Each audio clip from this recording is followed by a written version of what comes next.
consolidation. So today we are going to complete consolidation, right? So we discussed about the merger, acquisition and amalgamation. We did the intro part only, right? In today's class we will complete the differences between all the three, and we are going to do the features of this. Okay? So before writing feature about merger, acquisition and amalgamation, let's start with the differences. What are the basic differences between all these 3 points, right? तो सबसे पहले इसको करेंगे, उसके बाद फिर आगे points करते हैं. डिफरेंसेस बिटवीन मर्जर, सबसे पहले लिखिएगा basis of difference, second point लिखिएगा मर्जर, फिर थर्ड पॉइंट लिखिएगा एक्विजिशन एंड लास्ट में लिखिएगा एमलगमेशन. तो बेसिस क्या है डिफरेंस का, कौन कौन से बेसिस पे हम तीनों को डिफरेंशिएट करेंगे. और ये बहुत इंपॉर्टेंट है इन तीनों का डिफरेंस समझना, क्योंकि बहुत लिटिल बिट डिफरेंसेस है तीनों के बीच में. हाँ, तीनों में डिफरेंसेस ऐसे, बस एक लाइन ड्रॉ कर दो, जैसे डिफरेंसेस आप लिखते हो ना, हाँ वैसे डिफरेंसेस का लाइन ड्रॉ कर दो. ठीक है, तो या तो आप इसको वर्टिकली कर लो या तो हॉरिजेंटली भी कर सकते हो. अगर आपको लग रहा है कि ज़्यादा है तो हॉरिजेंटली की जगह वर्टिकली की जगह हॉरिजेंटली कर लो. चलिए, सबसे पहला आता है नंबर्स ऑफ एंटिटीज रिक्वायर्ड, यानी कि मर्जर में कितने नंबर्स ऑफ एंटिटीज की रिक्वायरमेंट होगी. तो मर्जर जो है उसमें एटलीस्ट मिनिमम 2 एंटिटीज क्या होने चाहिए, होने ही चाहिए. यानी मर्जर हमेशा किसके बीच में होगा, जब 2 एंटिटीज होंगी और जो दोनों एंटिटीज हैं लगभग वो सेम टाइप की एंटिटी होगी. यानी कि इसको हम कौन सा कॉम्बिनेशन कहते हैं, हॉरिजेंटल कॉम्बिनेशन. तो यहाँ पर जो मर्ज हो रहे हैं वो लगभग एक टाइप की क्या होगी, बेसिकली एंटिटी होगी. जैसे मैंने बताया था वही वोडाफोन आइडिया वाला एग्जाम्पल है, ट्रू. जैसे हीरो होंडा का एग्जाम्पल था, मारुति सुजुकी का, ये सारे ऑटोमोबाइल के थे, वो कम्युनिकेशन के थे, टेलीकम्युनिकेशन के. सो बेसिकली सेम टाइप के industry, same type of companies जब एक दूसरे के साथ मिलती है और कोई भी एक सेपरेट एंटिटी बनाएगी, या तो वो दोनों के नाम से वो कंपनी स्टार्ट हो जाएगी. जैसे वोडाफोन और आइडिया से वी और आई बन गया. आई बात समझ में. यहाँ पर ज्यादातर जो दोनों कंपनी होगा, दोनों को इक्वल प्रेफरेंस मिलेगा, है ना. दोनों कंपनी को प्रेफरेंस क्या मिलेगा, इक्वल मिलेगा. कोई कंपनी पावरफुल और कोई कंपनी वीक कंपनी नहीं होगी, बल्कि दोनों कंपनी ऑपरेशंस यूनिफॉर्मली चलाएगी, लेकिन दोनों कंपनी क्या होगी, अपनी बेसिकली दोनों का प्रेफरेंस इक्वल होगा. कोई बड़ी कंपनी कोई छोटी कंपनी ऐसा सीन नहीं होगा. बेसिकली क्लियर हो गई बात. हाँ, नेक्स्ट. और ये मर्जर जो होगा ज्यादातर ये वॉलेंट्रली बेसिकली मर्ज होते हैं कंपनीज. वॉलेंट्रली का मतलब होता है अपनी मर्जी से they are merging, right. Second लिखिए एक्विजिशन. एक्विजिशन क्या होगा, एक्वायर से बना है एक्विजिशन. एक्वायर का मतलब किसी चीज को कंट्रोल कर लेना, किसी चीज को अपना लेना, कहते हैं ना एक्वायर कर लिया, किसी, हाँ कब्जा कर लिया. Exactly the main word is कब्जा कर लिया. सो एक्विजिशन का मतलब क्या होगा, यहाँ पर देखो, मतलब मीनिंग मैं इसके बाद सेकंड पॉइंट में लिखवा दूंगी, पहले मीनिंग ही लिखवाना था, लेकिन चलो ठीक है. एंटिटी, नंबर्स ऑफ एंटिटी पे आते हैं हम. सो एक्विजिशन में भी मिनिमम 2 कंपनीज होनी चाहिए, एटलीस्ट 2 कंपनीज होगी, और जिसमें से 1 कंपनी जो होगी वो लार्ज होगी और जो सेकेंड कंपनी होगी वो क्या होगी, स्मॉल होगी. आई बात समझ में. तो यहाँ पर भी the situation will be same like merge, but यहाँ मर्ज में क्या होता है कि दोनों सेम टाइप की कंपनी है, दोनों मर्जी से आ रही है, अपनी मर्जी से वो एंटिटी को मिक्स कर रही है, वो एक अलग है मर्जर. एक्वायर क्या होगा, यहाँ पर जरूरी नहीं कि वॉलेंट्रली ही दोनों कंपनी क्या हो, बेसिकली एक्वायर हो रही हो सकता है कि बड़ी कंपनी छोटी कंपनी को इसलिए परचेज करिए बिकॉज वो कंपनी लॉस में है, बैंकरप्ट हो गया, या कोई भी ऐसा सिचुएशन आया जहां पर वो कंपनी को रन करना अब बेसिकली पॉसिबल नहीं है. तो ऐसे, हाँ, ऐसे सिचुएशन में क्या होगा कि एक कंपनी, बड़ी कंपनी जो है वो दूसरी कंपनी को क्या कर लेगी, खरीद लेगी, एक्वायर कर लेगी. लेकिन यहाँ रिक्वायरमेंट मिनिमम एंटिटीज कितने होंगे, यहाँ पर भी आपके 2 मिनिमम एंटिटीज होंगे, जहां पर एक कंपनी दूसरे कंपनी के शेयर्स, दूसरे कंपनी को पूरी तरीके से 100% खरीद लेती है. 100%, not like 50 or 51% like holding company, but they will purchase 100% of shares. ठीक है, एसेट, शेयर सब कुछ दूसरी कंपनी का एक्वायर कर लेगी. आई बात समझ में यहाँ तक. तो ये होता है आपका एक्विजिशन. तो मिनिमम इसमें कितने चाहिए एंटिटीज, 2. नेक्स्ट पॉइंट इज आपका एमलगमेशन. एमलगमेशन, अच्छा एमलगमेशन ध्यान से सुनिएगा. यहाँ पर कितने एंटिटीज चाहिए पता है, 3. यहाँ जो मिनिमम एंटिटीज की रिक्वायरमेंट है दैट इज 3। ये चीज याद रखिएगा कि एमलगमेशन में मिनिमम 3 कंपनीज रिक्वायर्ड होंगे, ठीक है, या तो फिर मतलब minimum 3 companies are required since amalgamation of 2 result in a new entity, यानी एटलीस्ट 3 चाहिए हमें क्या कंपनीज। और यहाँ पर जब तीनों कंपनी एमलगमेट यहाँ पर होगी ना, जैसे मान लो 3 कंपनी है और कोई एक कंपनी 2 कंपनी के साथ एमलगमेट होगी, ओवरऑल ये एक सेपरेट एंटिटी ही बनाएंगे। ओवरऑल ये एंटिटी क्या बनाएंगे? सेपरेट एंटिटी बनाएंगे। एक्विजिशन में ये सिनेरियो नहीं है, बड़ी कंपनी अपने नाम से ही कंपनी चला रही है लेकिन छोटे कंपनी को उसने क्या कर रखा है? एक्वायर कर रखा है, ठीक है। अब लिखिए इसमें बेसिस, इसके मीनिंग पे बेसिस पे लिखिए, मीनिंग के बेसिस पे मीनिंग लिखिए, मीनिंग के बेसिस पे। सबसे पहले लिखिए मर्जर में, आई थिंक मीनिंग करवाया हुआ है ना तुम लोगों को, लेकिन ठीक है लिख लो। मीनिंग में लिखिए, मीनिंग में लिखिए a merger requires the consolidation of two companies into a single entity with a new ownership and management structure. A merger requires the consolidation of two companies into a single entity with a new ownership and management structure, ठीक है, with a new ownership and management structure। यानी 2 companies आपस में मिल जा रही हैं। अब Vodafone idea जब मिली होंगी तो वोडाफोन का अपना ऑपरेशंस अलग चलता होगा, आइडिया का अलग चलता होगा, लेकिन जब वो मर्ज हो गई इसका मतलब अब वो कंपनी साथ में रन करना चाहती हैं, तो हो सकता है कि स्ट्रक्चर और ओनरशिप और मैनेजमेंट की बदलाव हो, लेकिन जो भी होगा वो दोनों कंपनी के कंसेंट से होगा। यहाँ कोई भी कंपनी पावरफुल है, मैंने पहले बताया पावरफुल और वीक वाला सिनेरियो नहीं होगा, हर जगह पे दोनों कंपनी को स्टेटस इक्वल दिया जाएगा। क्लियर हो गई बात? समझ में आया? अब मर्जर से क्या होता है? मर्जर से ऑब्वियसली कैपिटल, दोनों कंपनी का मर्ज हो गया तो कैपिटल का आपको बेनिफिट तो होगा ही, तो मर्जर का एक बेनिफिट है ये कि कैपिटल आपका एक्सीड हो जाएगा, स्ट्रांग हो जाएगा, है ना, कंपटीशन में आप बेटर हो गए। खैर वो फीचर्स में आपका सब आ जाएगा। तो मर्जर क्या है सबको क्लियर हो गया, what is the meaning of merger. Next लिखिए एक्विजिशन। एक्विजिशन क्या है? अच्छा, होल्डिंग कंपनी और एक्विजिशन में डिफरेंस सबको समझ में आ गया होगा ना, कि जैसे एक्विजिशन में क्या होगा ना कि बड़ी कंपनी छोटी कंपनी को 100% एक्वायर कर लेगी, मतलब हाँ पूरा का पूरा पोर्शन शेयर का वो अपने अंडर में कर लेगी। कौन? Big company. लेकिन होल्डिंग कंपनी में वो पॉसिबल ज्यादातर केस में नहीं होता। ज्यादातर उनकी जो कंपनी होती है अपनी सेपरेटली चलेगी, सेपरेट एंटिटी रहेगा, लेकिन उसका 51% शेयर होल्डिंग कंपनी के पास होता है। वहां उनका सेपरेट एंटिटी रहेगा, लेकिन बस उनका क्या होगा 51% शेयर किसी पर्टिकुलर पेरेंट कंपनी या बड़े कंपनी के हाथ में रहेगा या फिर होल्डिंग कंपनी के हाथ में रहेगा। यहाँ क्या है ना कि उसकी एंटिटी वगैरह सब खत्म हो जाएगी, छोटे कंपनी की एंटिटी वगैरह सब कुछ खत्म हो जाएगी, ठीक है, बिकॉज वो पावरफुल कंपनी जो है वो अब उस कंपनी को क्या कर रहा है? कंट्रोल कर रहा है। चलिए इसमें लिखिए, एक्विजिशन में लिखिए, an acquisition refers to a corporate transaction wherein a company purchases a portion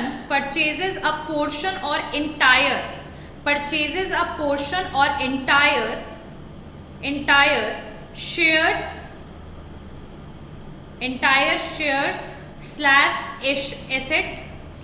/asset of another company।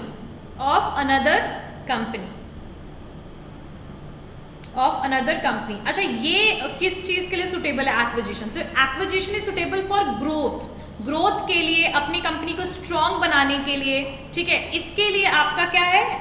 Acquisition better है, ठीक है। अब छोटी कंपनी को भी इस चीज का क्या फायदा होता है? जो कंपनी एक्वायर होती है बेसिकली वो जो रन नहीं कर पा रही है अपने बिजनेस को, कंपनी को कैपिटल की प्रॉब्लम की वजह से या फिर लोन एडवांसेस डेब्ट्स की वजह से, वो सारे प्रॉब्लम्स हैंडल करेगा कौन? एक्वायर जो कंपनी ने किया है, यानी कि जो पेरेंट बड़ी कंपनी ने, स्ट्रॉन्ग कंपनी ने जो एक्वायर किया है वो सब कुछ अब मैनेज करेगी।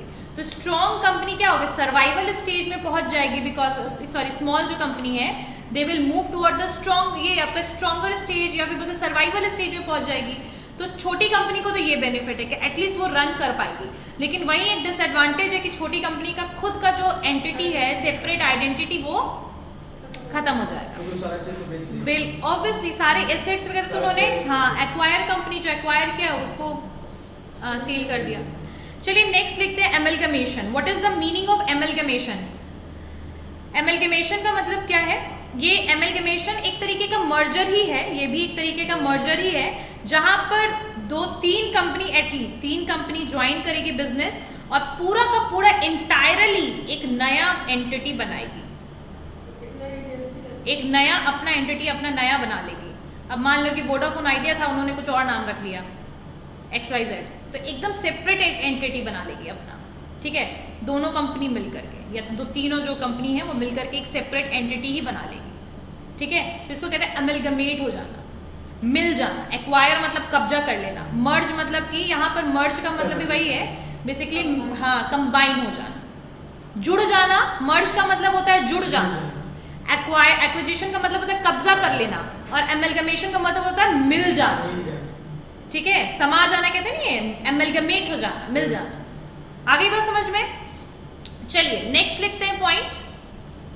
एमलगमेशन में लिखिए, an amalgamation is a type of merger, an amalgamation is a type of merger in which 2 और मोर, अच्छा यहाँ पर ये इन्होंने 2 और मोर दे दिया, लेकिन 3 होने चाहिए एटलीस्ट। अच्छा एक और चीज है कि एक्सेप्शनल केस है कि जब 2 कंपनी आपस में एमलगमेट हो जाएगी, मिल जाएगी, तो एक सेपरेट एंटिटी बनी। अब वो दोनों कंपनी मिल करके एक सेपरेट एंटिटी है, और अगर वो चाहे तो तीसरी कंपनी को भी एमलगमेट कर लेगी, तो यहाँ पर हम वही कह सकते हैं कि बेसिकली 2 कंपनी की भी पॉसिबिलिटी है, लेकिन तुम लोग याद रखो 3, मिनिमम 3 कंपनी चाहिए ही चाहिए, ठीक है। तो इसमें लिखिए, an amalgamation is a type of merger in which 3 or more companies join their businesses to create an entirely, आलोक लिखो entirely new company slash entity। सो इसको हम क्या बोलेंगे? एमलगमेशन। तो मीनिंग के हिसाब से तीनों का डिफरेंस समझ आया? जुड़ जाना, मिल जाना और कब्जा कर लेना। हिंदी में तो समझ में आ ही गया होगा सबको। Yes Anisha? Ma'am join their businesses, उसके बाद क्या है? ज्वाइंगमेशन में नंबर ऑफ एंटिटीज कितने चाहिए, क्लियर हो गया, ठीक है। एमलगमेशन में 3, मर्जर में 2, एक्विजिशन में 2। एक्विजिशन में हमेशा याद रखिएगा बड़े कंपनी और छोटे कंपनी वाला, हमेशा बड़ी कंपनी, स्ट्रॉन्ग कंपनी ही छोटे कंपनी को एक्वायर करती है। एमलगमेशन में बड़ी कंपनी भी कर सकती है एमलगमेट, नॉर्मल 2 कंपनीज है वो भी आपस में एमलगमेट कर सकती है, एमलगमेशन हो सकता है पॉसिबल। और मर्जर में ज्यादातर जो दोनों कंपनी होगी वो बिल्कुल सेम स्टेटस की होगी और वॉलंटरली क्या होगी, मिलेगी। एक्विजिशन में और एमलगमेशन में जरूरी नहीं है कि वॉलंटरी ये सारे आपके सिस्टम हो। क्लियर है? नेक्स्ट पॉइंट डिफरेंस में देखते हैं। Next, size of the companies. अच्छा साइज ऑफ द कंपनीज तो पहले ही पॉइंट में क्लियर हो ही गया। पहले वाले में बोथ कंपनीज आर इक्वल, ठीक है, equal in terms of size, equals in terms of size and capital वगैरह के टर्म में भी अगर हम देखें तो लगभग दोनों का फाइनेंशियल सिचुएशन सेम होगा, सिमिलर होगा मर्ज में, ठीक है। एमलगमेशन में लिखिएगा लार्ज एंड स्मॉल कंपनीज। यहाँ पर लार्ज और मीडियम कंपनी स्मॉल कंपनी को क्या करेगी, एक्वायर करेगी, ठीक है। सो स्मॉल कंपनी जो है वो एक्वायर होगी। देखो यहाँ पर एक चीज याद रखना, कैसे होगा सिचुएशन। स्ट्रॉन्ग कंपनी, बड़ी कंपनी जो होगी, लार्ज कंपनी जिसको हम कहते हैं, 3 तरीके की कंपनी है, large company, medium company, small company. Large company medium या स्मॉल कंपनी को एक्वायर कर सकती है, मीडियम कंपनी स्मॉल कंपनी को एक्वायर कर सकती है, ठीक है। या तो आपका जो लार्ज कंपनी है वो स्मॉल कंपनी को एक्वायर कर सकती है। आई बात समझ में? लेकिन जो एक्विजिशन यानी जो एक्वायरिंग कंपनी होगी, जो एक्वायर कर रही है, वो हमेशा स्ट्रॉन्गर होगी जिस कंपनी को एक्वायर किया जा रहा है उससे। आई बात समझ में? तो यहाँ पर ये तीनों कंपनीज की लिख सकते हो कि small company can be acquired by medium और लार्ज कंपनी, और medium company can acquire the small company, और large company can be acquire the small company. तीनों पॉसिबिलिटी यहाँ पर है। आगे बात समझ में? नेक्स्ट में लिखिएगा आपका एमलगमेशन की अगर हम बात करें तो यहाँ पर जो आपके दोनों जो दो तीन जो कंपनीज हैं दे can be of the equal size भी हो सकते हैं, इक्वल मतलब कह सकते हैं इक्वल स्टैंडर्ड इक्वल कैपिटल के भी हो सकते हैं, ठीक है, जिसमें से हो सकता है कि एक कंपनी बुरी तरीके से पिट गई हो मार्केट में या डूब गई हो तो उसको हमने एमलगमेट कर लिया, तो दैट कैन बी पॉसिबल। और यहाँ पर लार्ज और स्मॉल वाला जो सिनेरियो है जो आपका एक्विजिशन में हो रहा था वो भी पॉसिबल है, ठीक है। तो that is amalgamation is the we can say ना that is the situation of यहाँ पर जो साइज होगा that can be of merger का भी हो सकता है, एक्विजिशन का भी हो सकता है, ठीक है, एमलगमेशन में। अब impact on the shares, shares का इम्पैक्ट क्या पड़ता है तीनों कंपनीज की अगर हम बात करें तो इम्पैक्ट ऑन शेयर्स, शेयर्स का इम्पैक्ट क्या पड़ता है। तो यहाँ पर जो आपका मर्ज में क्या सिचुएशन है, याद रखिएगा कि जहां मर्जर है वहां shares of the absorbing company are given to the share holders of absorbed company. खैर यहाँ पर इन्होंने ये पता नहीं क्यों लिखा है, लेकिन दोनों कंपनी के शेयर्स आपस में क्या हो जाएंगे, मिल जाएंगे, मिक्स हो जाएंगे, ठीक है। यानी जो कंपनी दोनों कंपनी है दोनों कंपनी आपस में शेयर्स को क्या कर लेंगे, बेसिकली इंटीग्रेट कर लेंगे इन द मर्जर। मर्जर में क्या होगा, दोनों कंपनी के शेयर्स इंटीग्रेट हो जाएंगे। क्लियर हो गई बात? या फिर पूरा कंपनी को ऑब्जर्व कर लिया दोनों कंपनी का शेयर्स को और वापस से दोबारा से शेयर्स इशू कर दिया, ठीक है, तो that will be possible in the merger. लेकिन सेकंड अगर हम बात करें आपके एक्विजिशन में तो हमेशा स्ट्रॉन्ग कंपनी छोटे कंपनी जो है, जो स्मॉल कंपनी है, उसके पूरे शेयर्स को टेक ओवर कर लेगी, यानी पूरा कंट्रोल कर लेगी। ये मतलब शेयर्स नहीं तो इसका मतलब पूरा कंपनी किसके हाथ में, पावरफुल कंपनी के हाथ में। क्लियर हो गई बात? नेक्स्ट आपका थर्ड एमलगमेशन की बात करें तो यहाँ पर तीनों कंपनीज जो भी हैं जिनके शेयर्स हैं वो आपस में मिल करके वो एक काम करेंगे, दोबारा से वो क्या करेंगे, न्यू एंटिटी की तरह आईपीओ लेकर आएंगे, यानी इनिशियल पब्लिक ऑफर। यानी वापस ये तीनों कंपनीज क्या हो जाएंगे, आपस में मिलने के बाद जैसे एक अपने खुद से वो इंटीग्रेट कर लेंगे सारे शेयर्स को और वापस से उसको इशू करना मार्केट में शुरू कर देंगे। आई बात समझ में? जैसे कि यस अनीशा,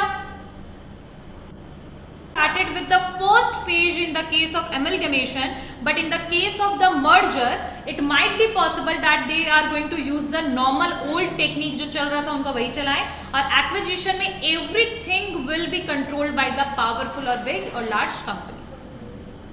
आगे बात समझ में? नेक्स्ट पॉइंट ये भी हो सकता है कि जब कोई कंपनी, याद रखिएगा एक्विजिशन में अगर कोई बड़ी कंपनी छोटी कंपनी को एक्वायर करती है ना तो उसके सारे शेयर होल्डर्स को वो अपना शेयर होल्डर्स में कन्वर्ट कर देती है, यानी अपने कंपनी का शेयर्स उसको मान लेती है। आगे बात समझ में? चलिए नेक्स्ट लिखिए result,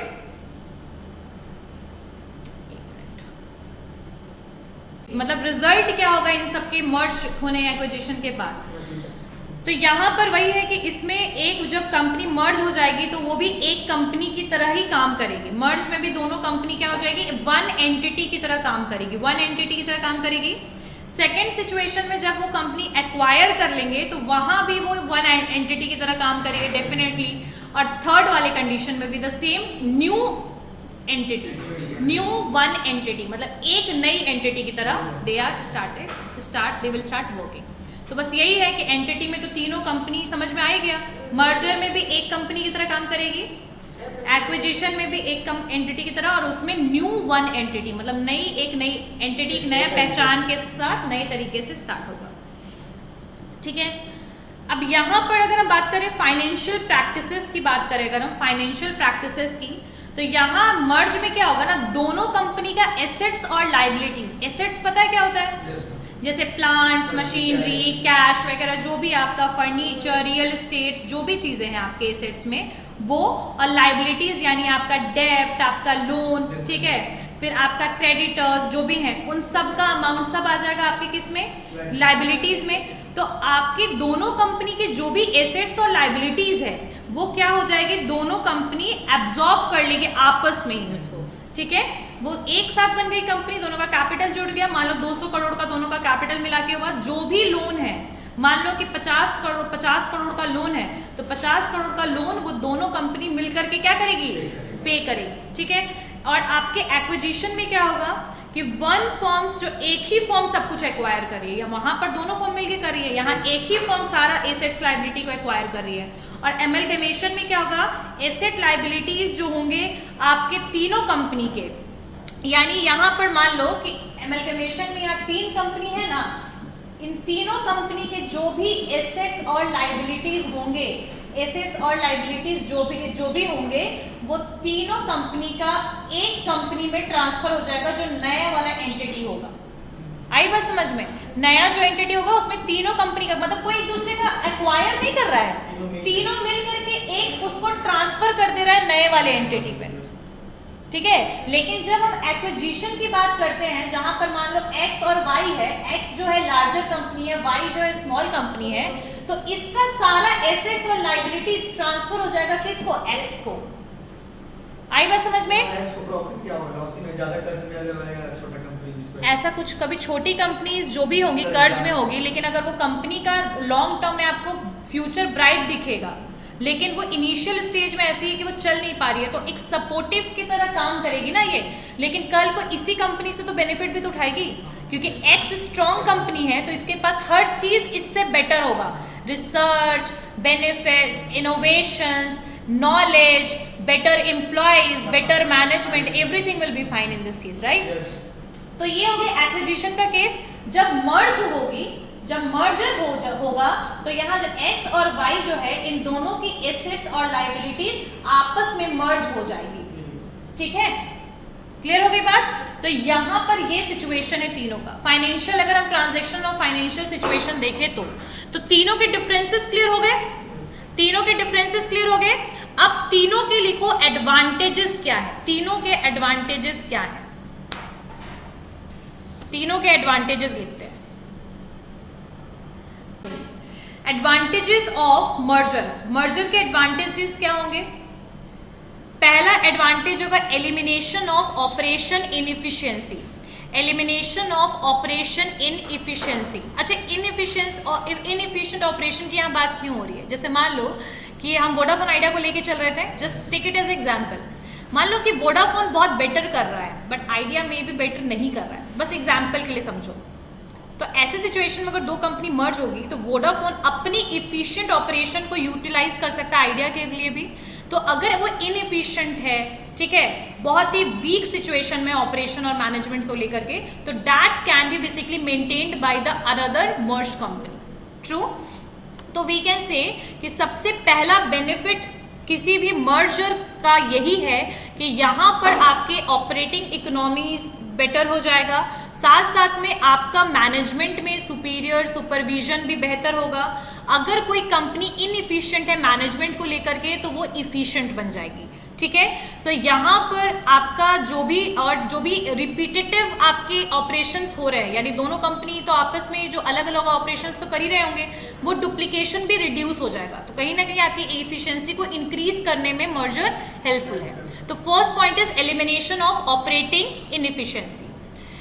Now the second point is enlarged diversification, enlarged diversification, enlarged diversification, ठीक है। So in short we can say कि because of the merger we are able to diversify our company as well. What is the meaning of diversification, यानी अलग बोल सकते हैं ना कि अपने आप को एक्सपैंड कर सकते हैं अलग अलग सेक्टर में। हाँ, इन शॉर्ट वी कैन से कि मान लो कि दो कंपनी X और Y जब आपस में मर्ज हो जाएगी तो हो सकता है कि Y सिर्फ ईस्ट का रीजन देख रहा हो और X सिर्फ वेस्ट का रीजन देख रहा हो। तो ऐसे सिचुएशन में जब वो दोनों कंपनी मर्ज हो जाएगी तो now they have basically coverage area उनका क्या हो जाएगा, इंक्रीज हो जाएगा। और लेटर ऑन अगर वो कंपनी प्रॉफिट में है, बिकॉज दो कंपनी अब साथ में है, तो अगर कंपनी प्रॉफिट में है तो वो दूसरे प्रोडक्ट्स में भी अपने आप को क्या कर सकती है, बेसिकली आजमाएगी, इनोवेट करेगी, ठीक है। They can do as well. तो in short we can say कि ग्रोथ के लिए बहुत हेल्पफुल है आपका क्या, मर्जर। आगे बात समझ में। सो बेसिकली ये डाइवर्सिफिकेशन एंड ग्रोथ के लिए आपका merger is very good option, ठीक है। और यहाँ पर एक और चीज़ का बेनिफिट क्या होगा कि एक और चीज़ लिख सकते हो, स्पेशलाइजेशन। स्पेशलाइजेशन का बेनिफिट कैसे होगा कि जो दोनों कंपनी है, चूंकि वो सेम फील्ड की कंपनी है, ठीक है, तो दे बोथ आर नॉट, कि दोनों एक दूसरे के लिए स्ट्रेंज नहीं है, उनके ऑपरेशंस एक दूसरे के लिए स्ट्रेंज नहीं है, दोनों कंपनी एक जैसा ही प्रोडक्ट बना रही है, एक ही जैसा सर्विस प्रोवाइड कर रही है, so they have better knowledge about the consumers. True. So in short we can say कि they can take the help of the overall specialisation in a particular field.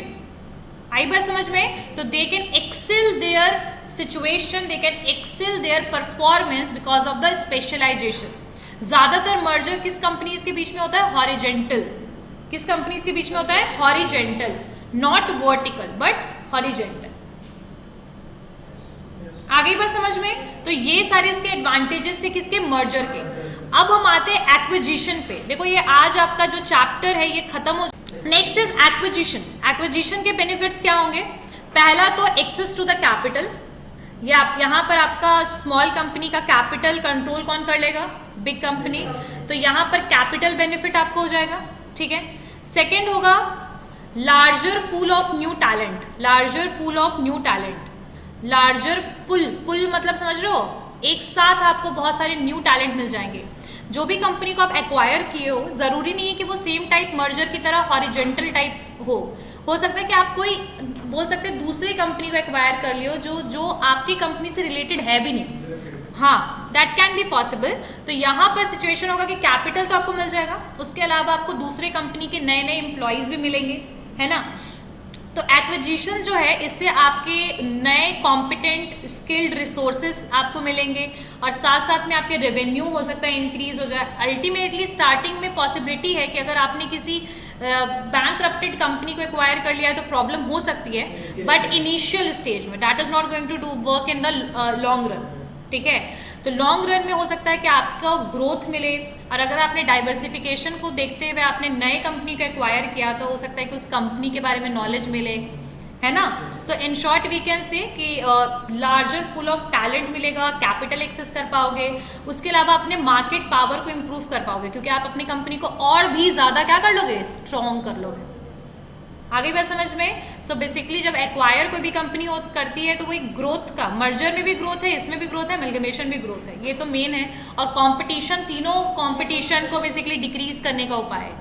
ठीक है. सिमिलैरिटी आएगा तो यही लिख सकते हो कि तीनों कंपनी कहीं ना कहीं एक नए एंटिटी, एक बिजनेस फॉर्म को बदल रही है. तीनों कंपनी जो है वो बेसिकली क्या कर रही है? कैपिटल रिसीव कर रही है, तीनों कैपिटल एक्सेस कर रही है.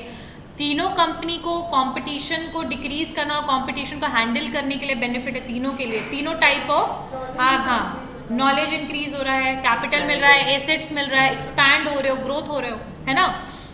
तो उसके अलावा इम्प्रूव्ड हो रहा है मार्केट पावर. ठीक है. तो ये आपका हो गया एक्विजिशन में. हाँ, एक और चीज़ है कि ये कहीं ना कहीं जो कंपनी, जो स्ट्रॉन्ग कंपनी है वो ज़्यादा स्ट्रॉन्ग बनेगी तो monopoly they can create, that can be possible.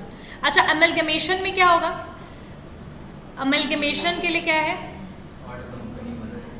ये एक अलग कंपनी बनाएगा. ठीक है. एक अलग एंटिटी बनाएगा मार्केट में, एक नए सिरे से जब ये स्टार्ट होगा तो ऑब्वियसली इसमें क्या होगा कि कंपटीशन, न्यू कॉम्पिटिटर की तरह दे कैन एंटर्ड. ठीक है. स्पीडी ग्रोथ होगा क्योंकि 2-3 कंपनीज हैं तो they can be basically take the help of the employees, specialization, knowledge का हेल्प लेते हुए. ठीक है.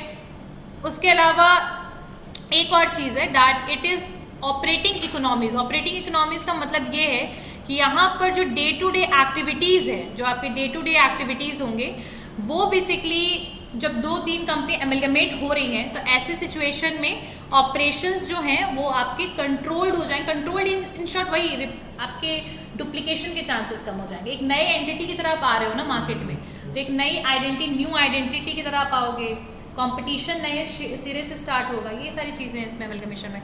यस आलोक?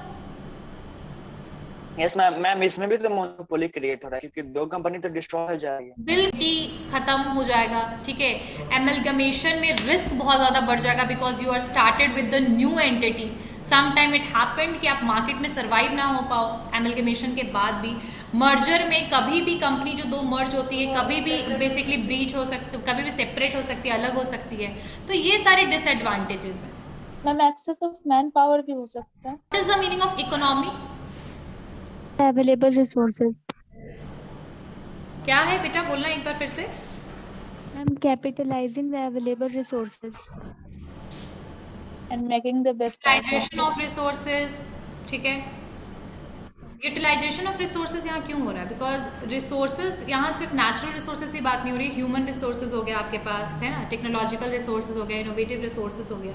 इन सबको हम कैसे यूटिलाइज करें कि फाइनली जो हमारे कंट्री का जो ग्रॉस डोमेस्टिक प्रोडक्ट है उसमें हम कंट्रीब्यूट कर पाएँ, ठीक है। सो बेसिकली इकोनॉमी को तो वही हम हिंदी में अर्थव्यवस्था कहते हैं बेसिकली, ठीक है। फाइनेंशियल सिचुएशन कैसे बेटर करें। अच्छा, यहाँ पर एक टर्म आता है इकोनॉमिक सिस्टम। इकोनॉमिक सिस्टम, ठीक है। इकोनॉमिक सिस्टम क्या होता है? इकोनॉमिक रिसोर्सेज क्या होता है, कोई बताएगा?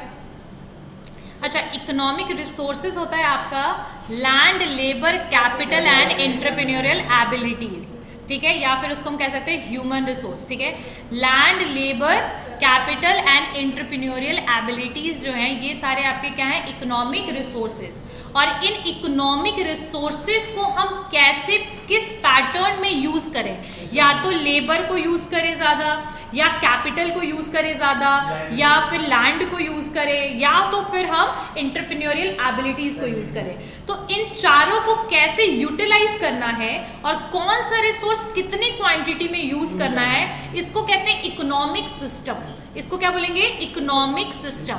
जैसे मान लो कि कोई कंट्री है आपका, यूएस जो है वो कैपिटलिस्ट इकोनॉमी है। You know why? बिकॉज वहां पर ज्यादातर जो रिसोर्सेज है वो इंडिविजुअल के हाथों में है। ज्यादातर वहां पर जो आपको दिखेंगे प्राइवेट कंपनीज और ओनर्स दिखेंगे, ठीक है। So there they are using the capitalist economy. In India there is a mixed economy because so many resources are controlled by the government, ठीक है। अभी भी ऐसे बहुत सारे सेक्टर हैं जो गवर्नमेंट के कंट्रोल में है, जैसे पोस्ट ऑफिस, रेलवे स्टेशन, ठीक है, आधार कार्ड अपडेशंस, अकाउंटिंग, ठीक है, बहुत सारे ऐसे चीजें हैं, बैंकिंग का बहुत सारा पोर्शन है ना। इंडिविजुअल हाथ में भी, मतलब आपके प्राइवेट कंपनीज भी हैं और पब्लिक भी हैं। So in India there is mixed economy, but when we started talking about the China is a socialist economy because there the whole companies, there are single companies है ही नहीं, सारे के सारी कंपनी कंट्रोल होते हैं गवर्नमेंट के द्वारा। तो ये है इकोनॉमिक सिस्टम। इकोनॉमिक सिस्टम का मतलब यही है कि how we are using the economic resources in a systematic way so to determine the economy of that particular country, economy of that particular country in the concepts of ये सारे, किस तरीके से हम कौन से रिसोर्स को कैसे यूटिलाइज करें। बिल्कुल, इसको हम फैक्टर ऑफ प्रोडक्शन भी कहते हैं। Economic resources are also known as factor of production, ठीक है। अब नेक्स्ट क्लास में कैपिटलिज्म क्या है, मिक्स्ड इकोनॉमी क्या है, सोशलिस्ट इकोनॉमी क्या है, इन सब के बारे में हम पढ़ेंगे। और कौन कौन सी कंट्री जो है आपकी कैपिटलिस्ट इकोनॉमी है, कौन सी मिक्स्ड है और कौन सी आपकी सोशलिस्ट है, इन तीनों के बारे में हम पढ़ेंगे, ठीक है, कंट्रीज का एग्जाम्पल लेते हुए। ओके।